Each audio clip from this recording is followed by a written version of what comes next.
Mr. Elmer's Music Lab.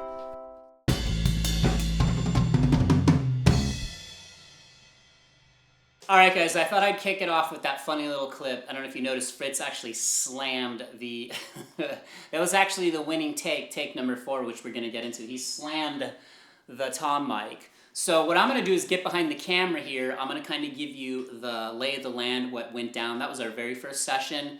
Just drums and bass, no click track. You're going to see a piece of the Pro Tools session. I'm going to explain everything we went through, because you realize there's so much to think about when you do something like this. And at the end of the day, I think you all, including myself, we need to see this process and go through it so you can see, why do we play guitar? Maybe you're not playing in a band yet. Maybe you haven't recorded your own music. I'm going to share part of the Pro Tools session. I'm going to get behind the camera here. I'm going to walk into the room and I'm going to explain how I produced or set up the whole framework for session 1, okay? So without further ado, let's do that and then we'll wrap it up. But you promised me, I want all your feedback. What do you want to see? Your comments, okay? Let us know what you want to see, and we'll try and include that in the videos. And when I get this series built out in the playlist, I'll get some interviews and get some thoughts from Fritz and Bernadette, because I want to see what they're thinking too. All right, so let's go. Okay, so here's the look into the studio. I was running in between here and the chair over there, manning the Pro Tools session. This stands right here, you see right in front. I'm actually using the camera that was on that stand. So that was the straight shot to the kit. This table right here was rolled out into the room where I just walked in from, and Bernadette was sitting right here because I needed her to see Fritz over at the kit over here. And then I would come over here, and here's the Pro Tools session, which you're going to see and hear the tracks in just a minute. And you'll see his session too. You'll hear those tracks married with the footage of him playing with Bernadette. Let's go in here though. You gotta understand. Okay, so here's the important part. So in the top of the rack, that's a BAE Neve 1073, 2 channels. We use that for the overheads. I only have one distressor. That's a compressor. So I picked one of the channels. I'll explain. Here's the interface, a UA Audio X8P. So I recorded everything through here. It had 8 channels. So 2 going through the 1073, one of them running through the distressor, and then they went into channels 7 and 8 on the interface. And then the rest were taken by the drums and the bass DI. We're going to retrack the bass though and probably DI it through one of these. But you'll hear the bass track. Now, we also had, just so you know, I had an iPhone camera here. Sorry about how bright that is. And then on the overhead shot you're going to see in just a minute, we said it'd be cool to have an overhead shot looking down on the kit to kind of see the whole bird's eye view. Of course, we had to weigh down that stand. It kept wanting to fall over. So on the kit, we have down here, see if you can see this. It's moved, but let's see, it's a little dark in there, but let's see if I can move it back a little bit. So there's the kick drum mic. Here, I'll just pull it out. It's not attached right now. So there's the kick drum mic. Threw that guy in there. Had like a towel in there. It's hard to see. The lighting's not super great. It's not really focusing, but there's like a towel in there to get all. You can kind of see it if I pull back. It's pink. It's pretty blurry though. So there's that. And then if we go behind the kit, let's go behind here just to kind of give a perspective. Just a standard kit. This kit's pretty amazing. Snare, hi-hat, both toms, floor tom, ride, couple of crashes, and then, you know, it's a standard kick drum and a pedal for the hi-hats. Now, the important part was this. On the overheads, I thought those are the most important mics because I want them to capture the whole kit. So up here, amazing microphone. That's a Beyerdynamic M160. It's a ribbon mic. And then over here, I actually got this from Beyerdynamic from the channel. That's an M130 ribbon mic. Now the beauty of ribbon mics is they really lop off the high end. So we thought we don't want a lot of cymbal wash. And I actually couldn't believe you're going to hear how easily we got a drum sound. Now here's the important part. I took both overheads and I said I want them going through the high end preamp. Right here, this BAE. Boom. And then the M160, the one that was over the snare and the hi-hat side, I put that through the compressor. And then everything else went through the interface. Now the interface, UA, they have digital models or plugins that emulate these things. And they actually sounded really good. So this was kind of my command center. Here was the Pro Tools session, which I'm going to actually go in there, let you hear a little bit of that. And I'll kind of narrate what we did in there. This was like my notebook where I had all the pages, just all the drum mic patch assignments set up. I just love writing on real paper lately. Seems amazing. And then Fritz was doing it. So yeah, this Husky table right here, you'll see Bernadette was sitting right there where that mic stand, that little boom stand is. I rolled that out here by my kitchen table. And then we had like her bass guitars on there. We just had a bunch of stuff that we needed. But again, there's that one tripod. I use that for a lot of my videos in here too. Now, what I'm going to explain to you is I have my homework. Here's that new amp head I got. I don't know if you saw it. It's a Rev, not Rev. I had the Rev. The Rev's the old guy. He's amazing too down there. But this is the new Victory, the MK50. This thing is unbelievable. So what I'm going to do is I'm going to take the M160, and you'll probably see this in the next video. Let me know what you want to see if you have any questions. That M160, and I'm going to pair it up with either an SM57 on the right, and on that one on the left, that's a Beta 57. And I will mic up this cab down here. Sorry about the lighting being all over the place. The beauty of trying to film video. And I will probably use a chorus pedal, and then you guys are going to see my whole process for how I stack tracks, how I build everything up. Again, no click in here, all right? No click, just to kind of pan back before we go into the actual Pro Tools session so you can hear some of the tracks. So here's kind of the whole room. Oh, and one important point is we opened up both of these doors because this room out here is huge, and it's got these beautiful wooden floors. It's almost like a recording studio. So I'm going to put some room sounds on there, but the main thing is the tightness and dryness of the track. And Bernadette just did a DI bass placeholder scratch track, which means she's going to record over it. So Fritz needed to hear her. They both had the headphones on, and I just kind of was running back and forth manning cameras and the session. So that's what you got to do. You got to wear many hats. So let's go into the Pro Tools session. Then I'll give you a shot of Fritz and Bernadette playing together with the actual Pro Tools tracks. I'll get those synced up, and then we'll wrap it up. And any questions you guys have, let me know. But I think this is going to be a cool series. And let's see what kind of songs we can do down the road. My goal with this would be to maybe we can do some live streams where we perform these songs in this room live for you guys. And I'll have to figure that out. But let me know if that's something you want to see. I think that would be a lot of fun for all of us. All right, let's check out the Pro Tools session. Okay, guys, we don't have to get too crazy with this, but here's the actual Pro Tools session you're looking at. I don't know why. I've color-coded drums yellow forever, and then bass purple. So what you'll see, and this right here, this little track, this little blue one right here, this is like a little room sound I'm going to put on there, and this is just a drum bus, but more on that later. So essentially track number 1, the purple track, her bass was DI'd through channel 1 through the interface I showed you.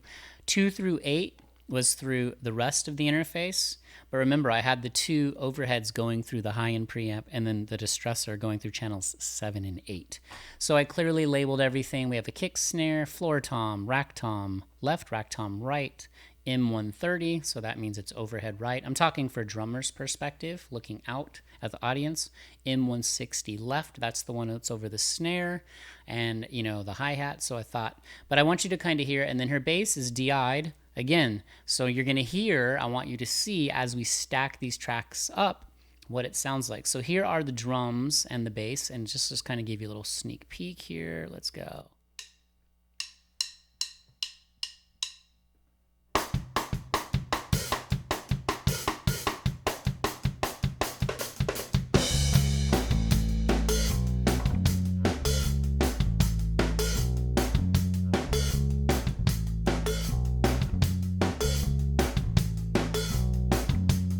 Okay, so you can see how, listen, if I settled the drums, listen to how clean we got them, which this is amazing. I have every track at -2 dB, so this is not mixed, but if you look at the waveforms, you see how they're pretty uniformly even. None of them are like crazy louder than the other ones. So that's why if you get it right on the front end, it's really gonna help your mix. Okay, sorry about that. So right here too, one of the things I think I was really stoked on is like how dry the toms were. There's not a lot of nasty ringing overtones, so we tune the drums.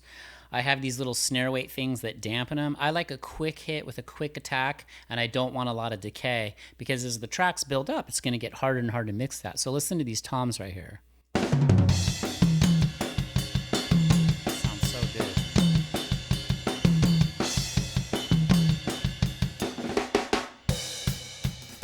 Now, if you notice too, if we go back, and this is without the bass, I want you to kind of hear how the when he's on the ride, it's not overly bright. That's the beauty of those ribbon mics. It just smooths, it tames the harshness or the high end of the cymbals, and they're capturing the whole kit as a whole, left and right. And those are these two tracks here. If like we just soloed those by themselves, let me see if I can just do that. Boom, boom. Listen to this.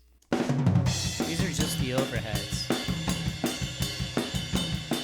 So listen to how much of the kit is coming through in that. And then if we go back, the whole kit, like this, so boom, boom. Put the bass back in.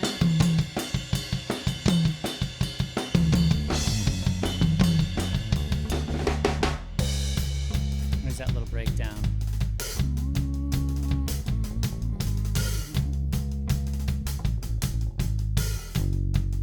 Okay, now here, let me do this. Now, you heard that is just the drums in this room.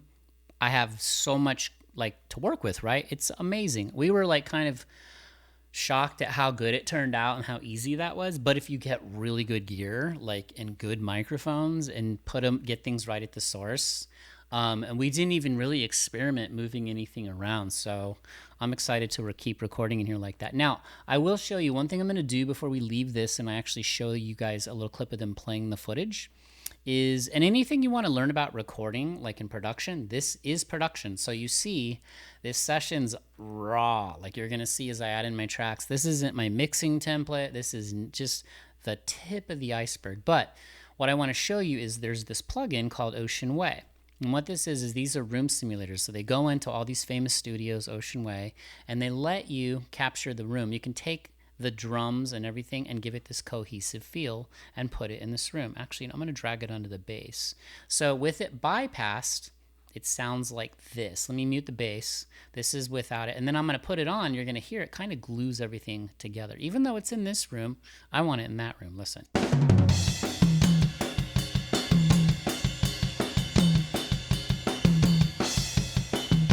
Okay, now let's put it in the room.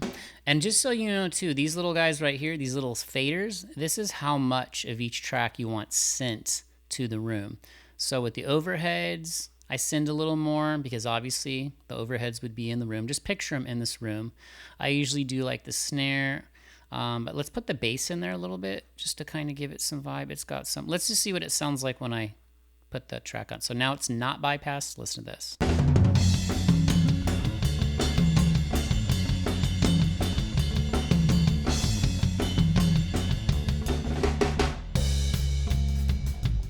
So it's a very subtle thing, but less is always more. Like if let me take the send down on her bass. Bass sounds great. Here she comes.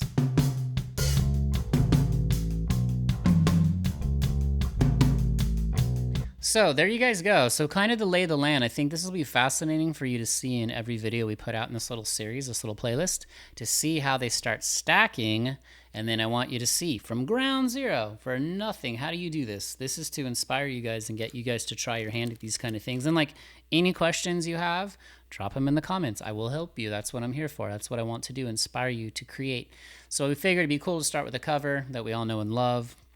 Whether you love the Police or not, still fascinating just to see how much you have to think about this from a production standpoint, all right? So we've got our bass, we've got our drums. Now I'm gonna have, this bass actually turned it out sounding pretty good, but I'll probably have her come in and retrack the bass through the high-end interface, through the interface, the preamps, or the preamp. She just needs one bass track.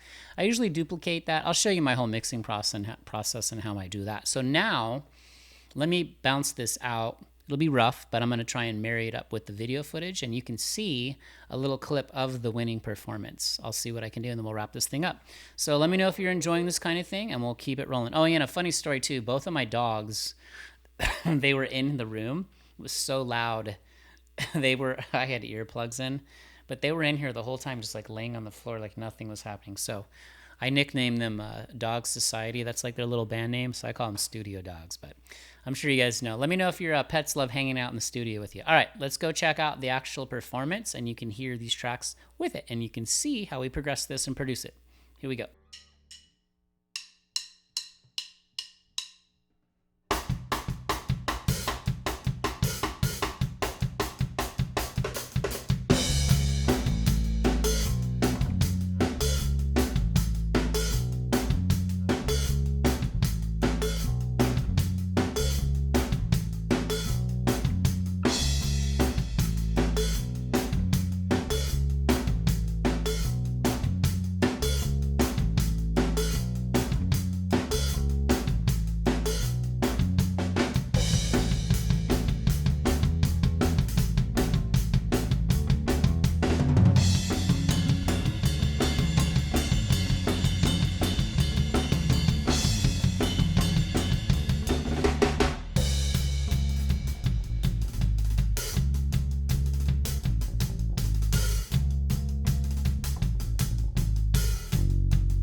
Alright guys, so hopefully you enjoyed that. Let me know what resonated with you. What do you want to learn? Please excuse my filmmaking skills. I'm a guitar player. But it's a lot of fun learning how to do all this stuff, and at the very least, you kind of get a sneak behind the curtain and see how it goes down, how to produce things, just the whole mindset, the whole framework, how to build this stuff. So in video 2, I'm probably going to show me trying to figure out all the guitar stuff. Fritz and Bernadette are going out of town. I think they're going to Germany for 10 days. So I got some homework to do. So again, what do you want to learn? What kind of things do you want to do on this channel? Let's kind of keep growing things. We got to keep trying things. Of course, the lessons will always be the bread and butter of everything we do. But remember I say don't collect information, connect it. So everything we're learning, we're connecting it. We're making music, creating. So that's what we got to do. So drop jellyfish or your favorite sea creature in the comments. Where are you watching from? And we'll keep this thing rolling. We'll keep having fun. I'll see you in the next video. Thanks for hanging out. Love and appreciate you all. Peace.